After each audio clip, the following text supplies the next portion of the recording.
Što se tiče same operacije, ona je trajala, na moje iznenađenje, jedno 20 minuta. Cijeli postupak od ulaska u salu do završetka, a sama laserska operacija, neću nikad zaboraviti, na jednom oku 9 sekundi, na drugom oku 15 sekundi. Dakle, operacija je bezbolna, sve vam opet korak po korak objašnjavaju i vode vas kroz cijeli postupak. Sad ćemo napraviti ovo. Znači, nema nikakvih iznenađenja.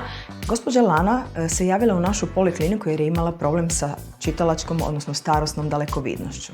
Ona je zaista bila idealan kandidat za lasersku korekciju dioptrije po metodi Press Beyond Blended Vision, kojim je moguće postići optimizaciju vida na svim distancama, govoreći o optimalnom vidu na daljinu, srednju udaljenost i blizinu.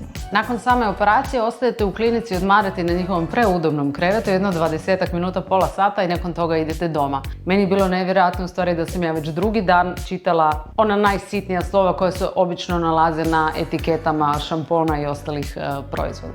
Ukoliko se nalazite u istoj situaciji kao ja, da vam je dosta stalnih mijenjanja okvira i skidanja i stavljanja naočala, moja svaka preporuka ide za lasersko skidanje staračke dalekovidnosti Press Beyond laserom u poliklinici Bilić Vision.